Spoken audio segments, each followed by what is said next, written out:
been a minute. How you guys doing? My name is Abisola Praise and you're welcome back to my YouTube channel. Please click the subscribe button in case you have not. And if you're coming back to my video, thank you so much. I appreciate it. Thank you so much for the feedback and the comments I've gotten in the other videos. I am so happy. Now, today, by the title, you're going to see that you people know that I'm judging you people. You people know that this is a camp people that you know which category of people I'm talking to, and I'm going to be breaking tables, and I'm proud of what I'm saying. Yes, so this was inspired by Tolulope Solutions. In case you do not know, I mean, my favorite YouTuber is Tolulope Solutions, and she's just really amazing. So she talked about something in her video some time ago, and I'm like, you know what, this woman is speaking my truth. Like, I have observed it a lot, and like, you know what, I'm just going to come here and talk about it. Without further ado, let's jump right into the video. My title basically is Woke Generation Gone Wrong. I mean, you guys, so you know I'm going to be talking about the 90s and the 20s kids. I mean, 90 something, like probably from like 92, basically people that are in their 20s. You guys, I'm judging you today. Seriously, okay, now I fall in this category, I promise. If you cannot beat them, then you should join them. I'm not going to join them, you know. Now, I feel like there's something wrong with us, and I have a list of things that I'm going to talk about. First things first, jobs and career. Like I said, this was inspired by Tolulope Solutions. I'm going to be taking some of her points, but I'm going to be breathing on them and talking about it from a perspective. Now, jobs and career. See, I keep fighting everybody that I know with this thing. Everybody wants to be an entrepreneur. Everybody wants to have a business. Everybody wants to do this, do that. You know what? I cannot work under someone. You know what? I don't want a 9-to-5 job. You know what? I don't want anybody to come and be shouting at me. I want to be able to get to my guy. How do you think you can actually do that immediately after school? I was talking to my cousin today, and she's like, she wants to start her business. She's doing NYSC. Baby girl, you know I'm shading you right now, but you know that's just what it is. So basically, she said she wanted to start her business. I'm like, oh, beautiful. Like, I mean, she can cook and stuff, business stuff, and she's doing NYSC. So she's like, she wanted to start and all. Baby girl does not have as much experience like I would want her to. She doesn't have as much capital as I would want her to, and connections and stuff. But she wants to start her business. What exactly do you think you want to start your business based on? What if you've not started it from school? I mean, okay, for people that have started their businesses while they were in school and they have customers and all of that good stuff, it will work for them. But I would still strongly advise that you should get experience working under someone, so that when people are working under you, you would know how to handle these things. So that when you need capital, you're going to take it. That is money is not going to always be your money. I trust my father. My father is going to be amazing if I tell him that I want to start a business, and he's going to probably invest. No, he's not going to probably. He's going to invest in me. But I am very sure that he's going to want his money back, because he's just teaching responsibility. You do not just come out of school and say that you want to start your business. You're supposed to gain experience. You're supposed to get capital. You're supposed to gain experience. You're supposed to have and meet people in every field of work. Go for conferences. Do a whole lot of things before you now say, okay, let me start my business. I think it is just very unfair. And at any point you fail or something, it's going to be very easy for you to just sit down there. Because once someone fails at a business, it begins to become very hard to pick them up, because one gets it that they're actually poor, and probably mommy and daddy does not want to invest in your business, and mommy and daddy does not even have as much money to cater for you. I mean, once you're done with school, everybody believes that you should actually take up responsibility and foot your bills. So if you do not have all of that, how do you think you want to top the chart? I just feel like if you get into a job, first of all, and you get all of these things, it will be easy probably 2, 3, 4 years down the line, you start your business while you have a job. Once your business requires that you begin to have take up your time, your energy, your money, your resources and all, then you quit your 9 to 5, but you already have a standing job. You have things that you can actually work with that would help your business to grow. Not that you just come out fresh from school. What do you think they teach us in our university? How to make money or how to succeed? Are you joking? Don't do that to yourself, please. That is one thing that I would say. I mean, I'm not an entrepreneur kind of person. I'm kind of person that you will basically consult a consultant basically. But I don't know I'm going to work on that people. It's not everybody that business is meant for. That's just for me. So that is what I think. Next one. Let me settle for this one. Relationship. See, I'm not going to mince words or close my eyes and say, oh, some people might be angry with me. If you're angry, sorry. Break your head. Okay, don't break your head, but you know what? Sorry. Okay, now I feel like you all need to calm down, especially for ladies. You guys need to calm down. Why do you think that it is fine for you to call probably a 23 or a 24-year-old young man that is just starting out his life and starting to see the world and probably making name for himself? You expect him to be driving a car. You expect him to be able to give you like 40k, 50k allowance a month. You expect him to be buying hair for you. Please excuse me. If one way or the other he even gets all of those, probably he secured a very good job and stuff, and you're removing that large chunk of amount from his salary. Excuse me, if you want to marry the man, do you think all that money he have given to you, you people will not be a build house before you get married? Or you think you will not have bought a car or 2 cars? No, think of it by yourself. I borrow yourself sense. I do not think ladies of this age and time are cooperating with the guys. The guys want girlfriends, but before they can have girlfriends, they know that they have to have money to be able to pay for hair, to be able to pay for makeup, to be able to pay for nails. They know they have to be able to pay for clothes and probably go out to expensive places while the guy is just trying to earn a living. You will hear people say, I cannot date a guy that does not have a car. And the person is not saying, if you say, okay, I date only older men because they have cars, that's your life. But some girls just, oh, I can't date him.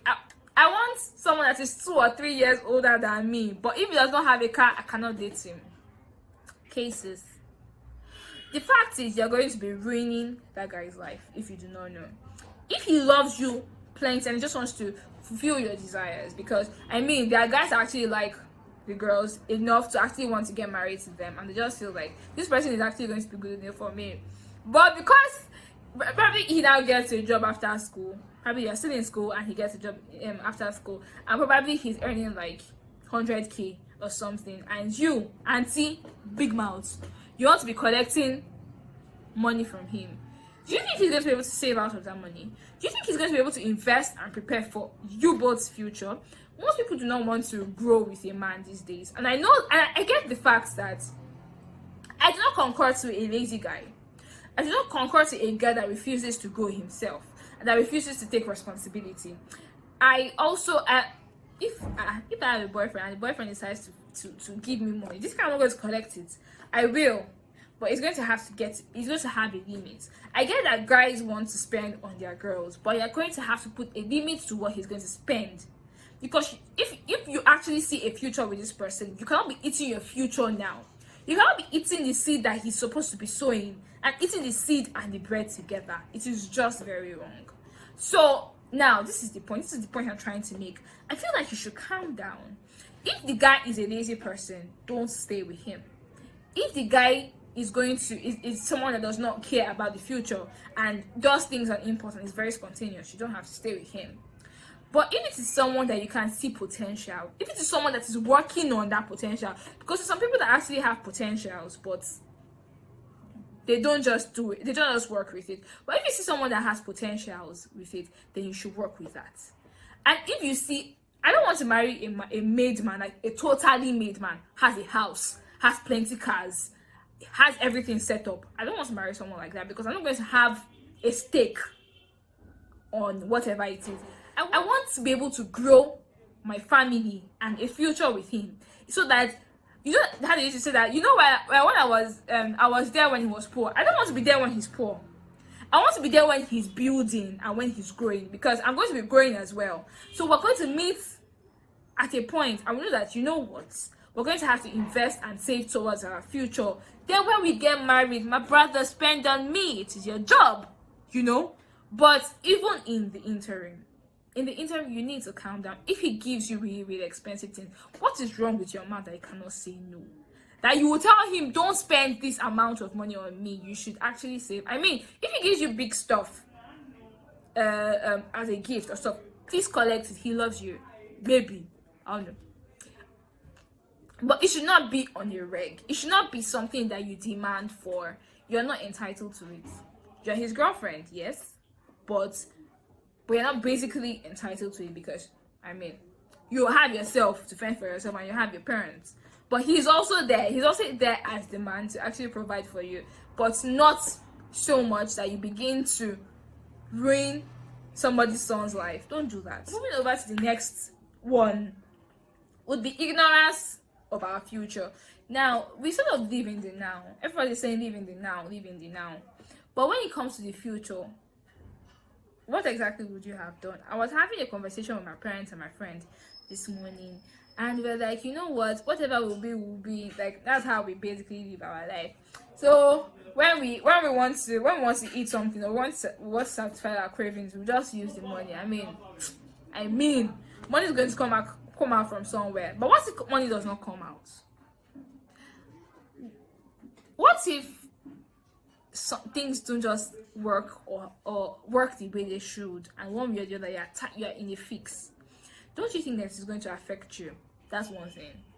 Another thing, in preparing for your future, you hear that we might even die before we even grow up, or the world might be ending, like everybody is saying in this lockdown period. You guys, I feel like we do not pay so much attention to the things that we're going to be doing in the next 5 years, or the kind of person we want ourselves to be in the next 5 years. We do not invest in ourselves as much. You find out that people do not read. You find out that young people do not read as much as they should. You find out that young people do not even pray for their future. I was talking to a friend of mine, and this person should know that I'm shading her, but she does not just feel like preparing for relationships and marriage is the right thing to do right now. She feels that she wants to focus on herself, and she is not ready for a relationship, which I do not have a problem with. But the fact that you would not prepare your own self to actually get into a relationship, or to actually work. Okay, now I'm not old-fashioned or anything. And I'm not spiritual in that sense. I just would not want to enter any relationship that is not leading. That I do not feel like it would lead to marriage. That is just a fling. Call me old-fashioned, whatever you think. But if I'm going to be dating someone, it means that I see a future. I'm not saying that the future has to happen, because something might come up and I do not end up with that person. But I would not want to date someone and just date the person for the sake of it, because, oh well, that's not what I should do. I just feel like we should actually be deliberate about preparing for our future, which we do not do. We all want to live in the now. Instagram that is raining, we're gonna do it now. It is this that is raining now, we're going to do it now, which is fine. Live in the time, but at the same time, prepare for a future, so that in your 30s you're not gonna cry, because nobody wants to be feeding a 30-year-old female. Nobody wants to be feeding a 30-year-old man.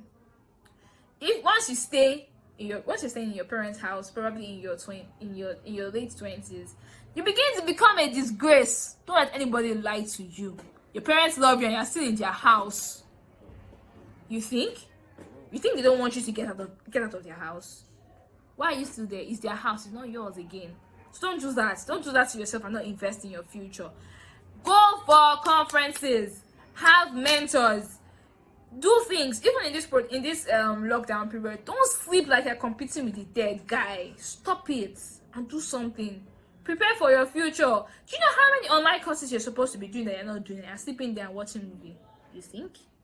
And I'm going to mention, which is probably going to be the last one, is trolling pastors online. See, you people do not understand that there is fire that you're playing with. When I see people talk about these things, it brings out every rage and anger in me. But me having to put it out, I don't exactly put out my opinions out there, like probably reply to a Twitter trend or an Instagram thread or something, except if it pains me, the more it pains me, the more I don't say anything about it, because I mean, I'm just one me in the midst of 1,000 comments. You are playing with fire when you feel like you can just say whatever someone says. I'm not saying a pastor has to be perfect.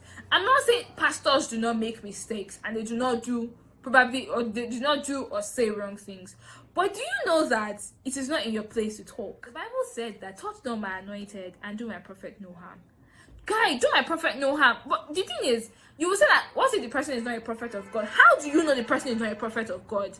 How do you know the person was not anointed by God, but one way or the other, the person made a mistake or the person derailed? Even when the anointing was now on David, and Saul was just the king for the now, and the prophet Samuel had already anointed David and all. Do you know that when all the times David had to kill Saul, he did not? Because he said it was God's anointed. At a particular point, Saul was anointed. But at the point when David was anointed, Saul was beginning to do falafulu. He was not doing what he was supposed to do.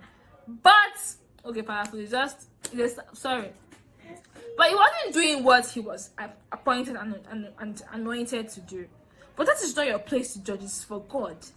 Let God deal with his own servants the way he will. Why would you talk and speak against a pastor? Do you know how much fire that person is carrying? Do you know the kind of, let me just say it this way, the way that's coming to mind. Do you know the kind of thunder that is about to fire you? Do you know? Don't do that. If there is any mistake you should make in your life, don't make the mistake of trolling a pastor online. I'm not going to mention names, but there was this time early this year that one way or the other they were trolling a particular big pastor, a man of God. He's not just a pastor, a man of God, that it is obvious that the anointing of God is upon him. And people just feel like, oh, technology age. Oh, we have sense enough. Oh, we went to school. It is fine for you to actually say what you want to say to a man of God. Continue. Continue. You're going to see yourself there. Don't allow God's wrath to come upon you. Don't do that to yourself. Don't do that to yourself. If you think that you know too much because you're in technology age and can Google everything, and you know so much, so much tech stuff that is going on in this age, I think you need to have a recheck. You need to have a brain recheck. The fact that your parents actually call you, come and handle Facebook for me, come and handle Instagram for me, does not mean that you know so much. You are going to have to listen to them when they say some things to you, because they actually know what they're talking about. Don't do that. Putty, once this video is over, call yourself by your name, praise. You're gonna have sense and apply sense to yourself and think properly. I just brought up my anger. Yeah, this is actually what I feel, and probably I'm going to do a part 2 of these things. I just feel like it is a problem and we need to handle it. We 90s and 20s kids, especially those that are in their 20s right now, and you know those people that are even coming before us, like those people that are in their teens, 15, 16, 17 years old, that they've already, their parents, one way or the other, has given them phone. Those people think that they know pastors. And we're not saying that we know past the people that know pastors. There's a problem, you guys. There's a problem, and you need to solve it for your own self. Solve your own problem in your own heart first, and stop doing the things that you feel like you know when you actually do not know nothing. The Bible says that it's only a fool that thinks he knows everything. You do not know anything. You've not even started. So don't give yourself that benefit of the doubt.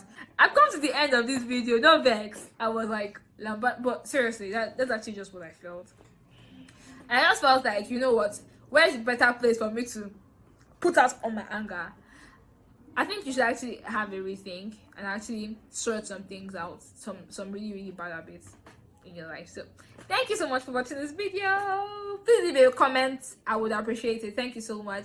And please click the subscribe button, I beg you, and turn on the notification bell so that you'll be alerted when I drop a next video. See you in my next video. Stop distracting me, I beg you, in God's name. I'm trying to be very serious. I don't think that you know around. Thank you. Noted.